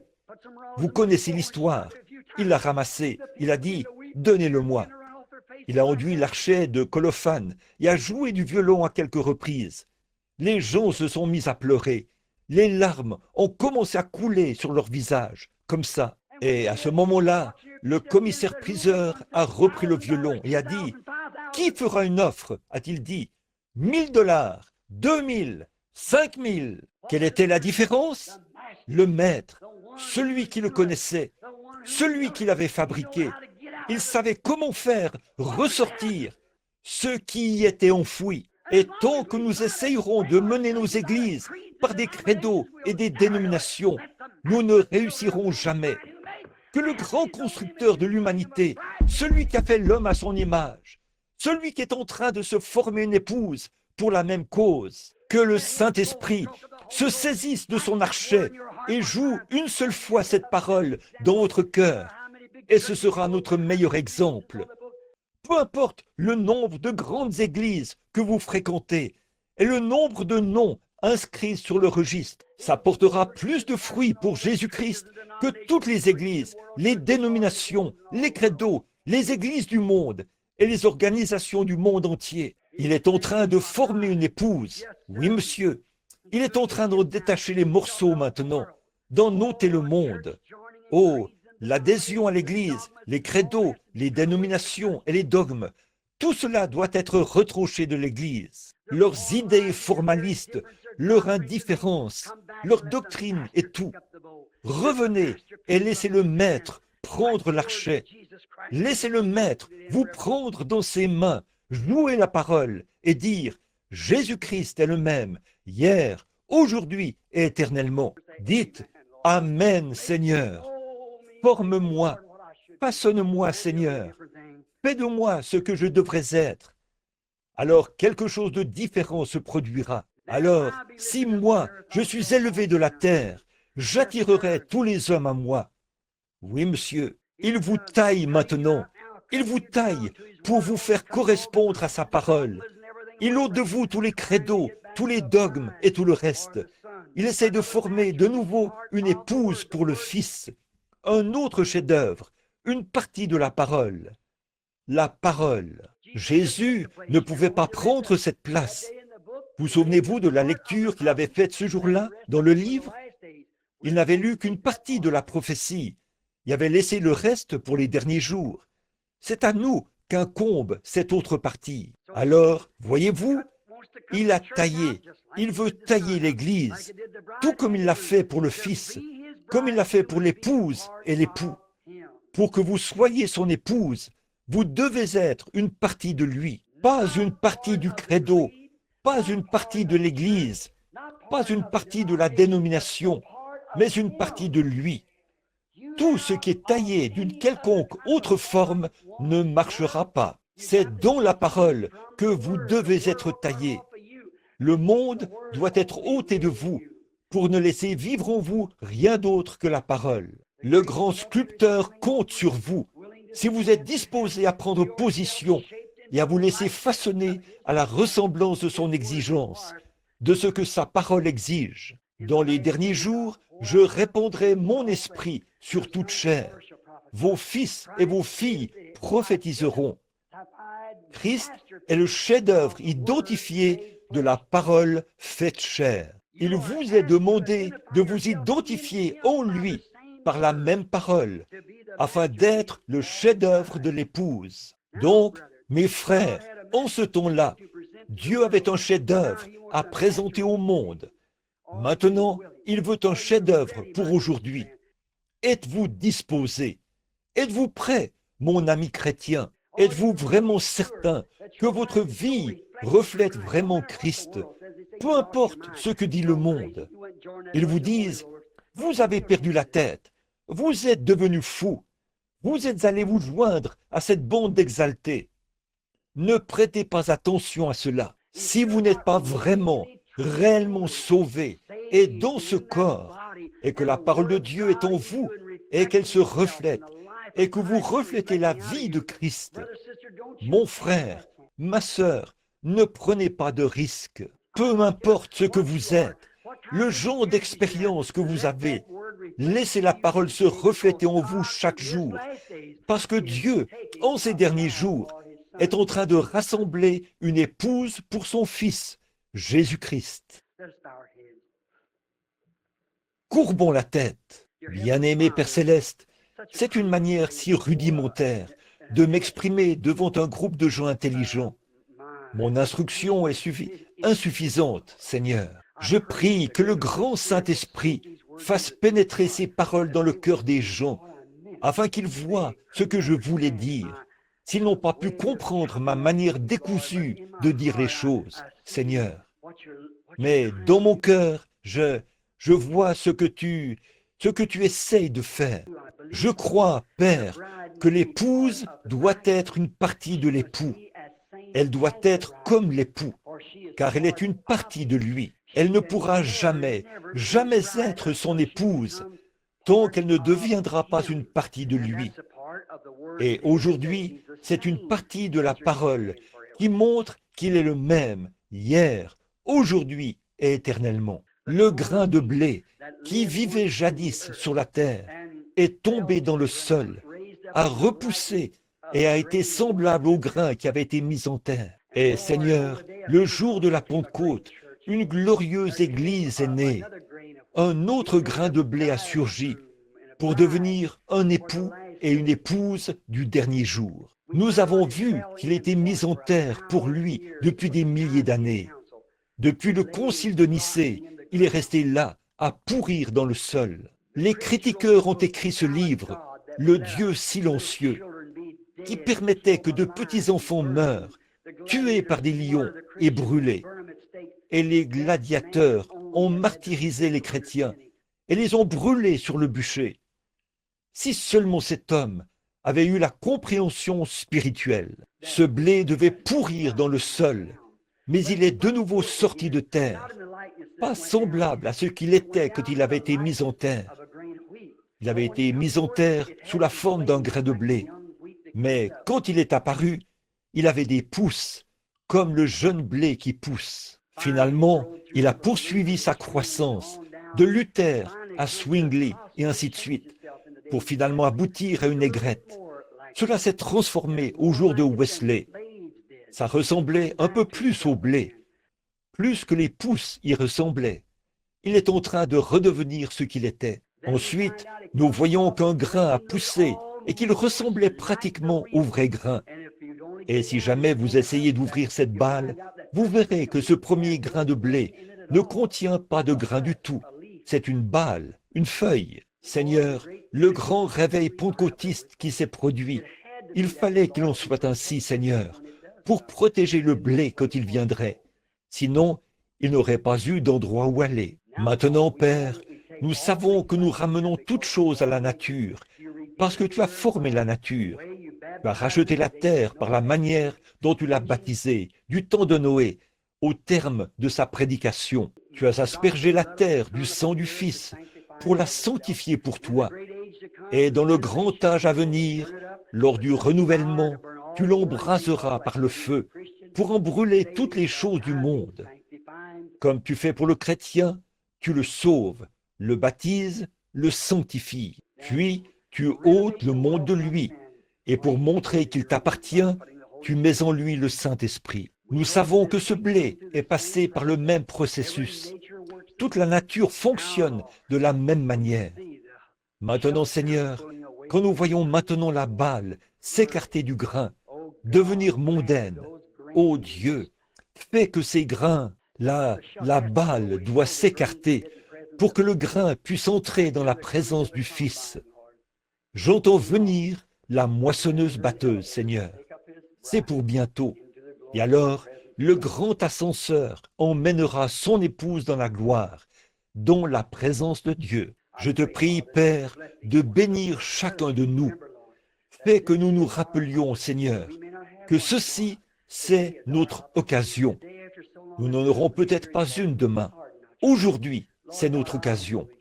Aujourd'hui, si longtemps après, quand vous entendez sa voix, n'endurcissez pas votre cœur.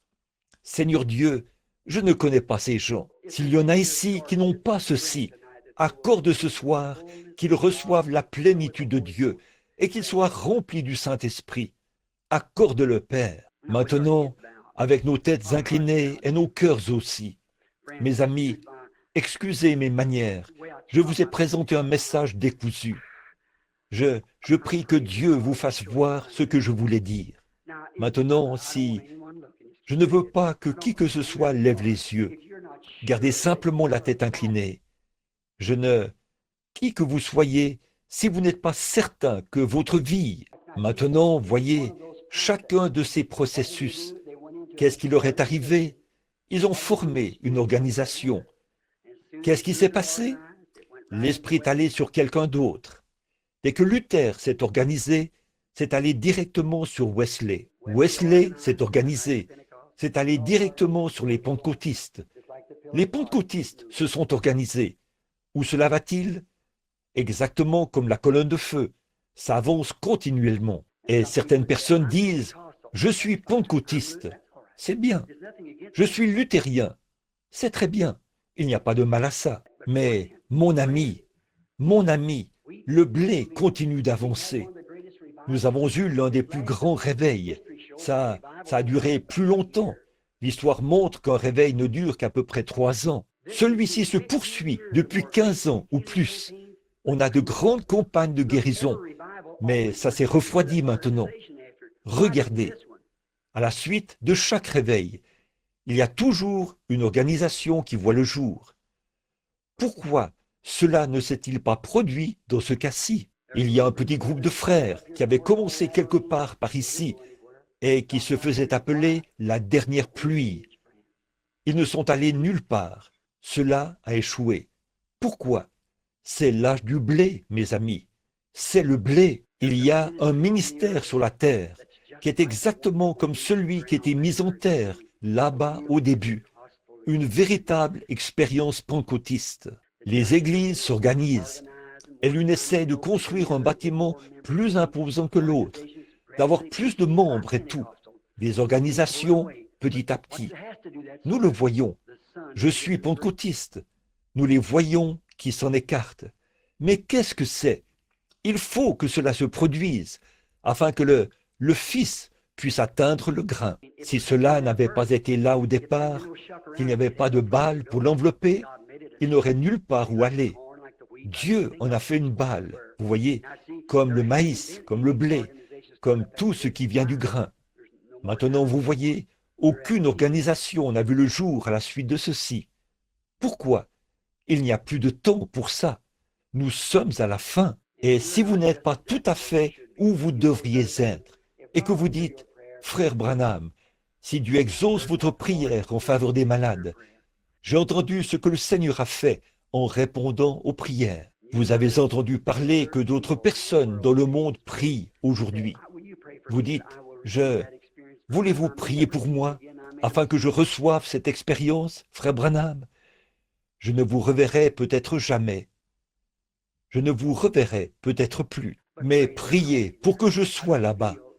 En ce moment-ci, je n'ai pas l'impression que j'y serai. Mais j'aimerais que vous priez pour moi, afin que j'y sois. Maintenant, toutes les têtes inclinées, levez la main, voulez-vous?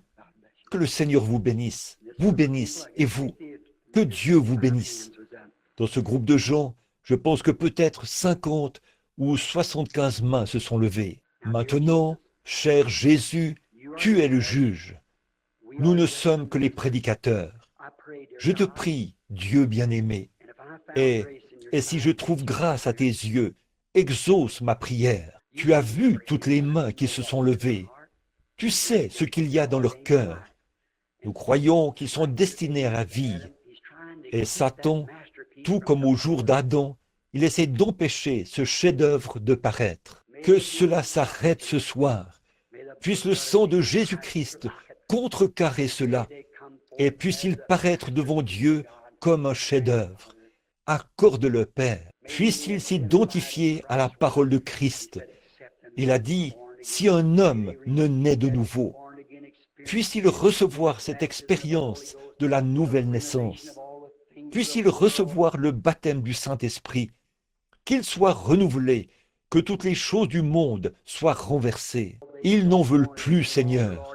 Débarrasse-les du monde et fais-les paraître comme un chef-d'œuvre devant les gens. Accorde-le, Seigneur, afin que tu sois heureux dans cet âge du temps du jardin, en ces derniers jours, de présenter ton chef-d'œuvre, ces hommes et ces femmes, ces garçons et ces filles qui ont levé la main. Accorde-le, Seigneur. Bénis ce réveil qui accourt dans la ville. Je prie, ô Dieu, que tous les hommes et toutes les femmes qui sont dans les parages visitent ce réveil. Que chacun d'eux soit rempli du Saint-Esprit et qu'un réveil à l'ancienne mode balaye cette petite ville, ici, au point où des gens de partout viendront. Accorde-le, Seigneur. Accorde-nous ces choses, Père, car nous les demandons au nom de Jésus. Amen. Je l'aime, je l'aime. L'aimez-vous? Vous savez, Paul a dit, si je chante, je dois chanter par l'Esprit. Je me demande, je suis loin d'être un chanteur, mais je me demande si ensemble nous ne pourrions pas commencer ce chant. Je l'aime. Voulez-vous nous donner la note, sœur? Parce qu'il m'a aimé le premier. Vous l'avez entendu. Combien le savent? Faites voir votre. C'est un de mes vieux chants. J'aime le chanter. Très bien. Maintenant, courbons simplement la tête, fermons les yeux et chantons donc « Je l'aime ».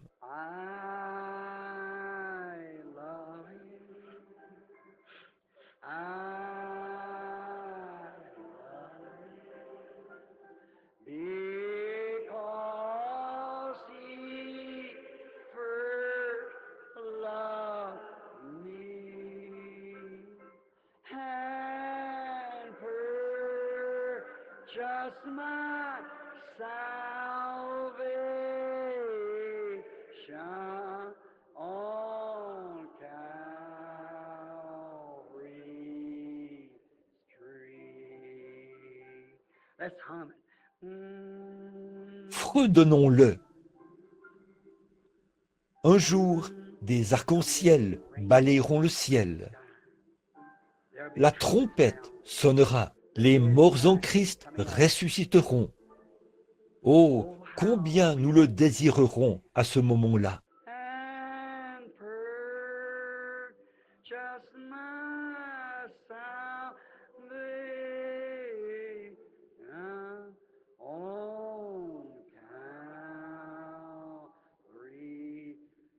become the masterpiece for us.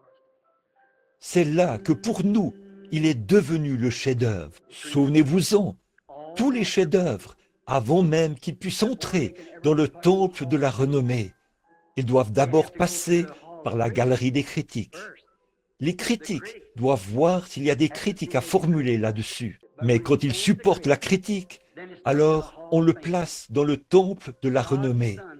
Le Fils de Dieu a essuyé les critiques de toutes les organisations, les dénominations, même jusqu'à Pilate qui a dit « Je ne trouve en lui aucun crime ». Judas a dit « J'ai trahi le sang innocent ». Puis Dieu l'a ressuscité.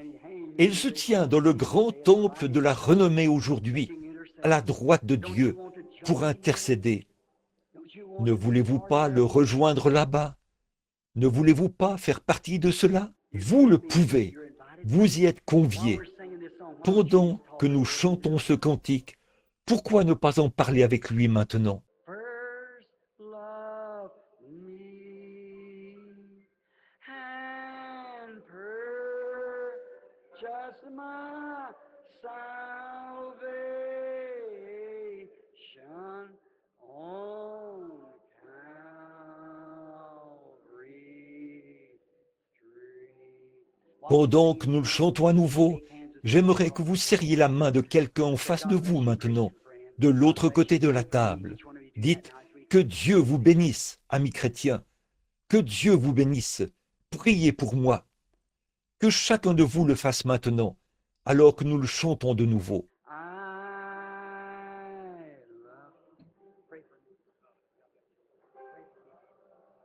Love him because he...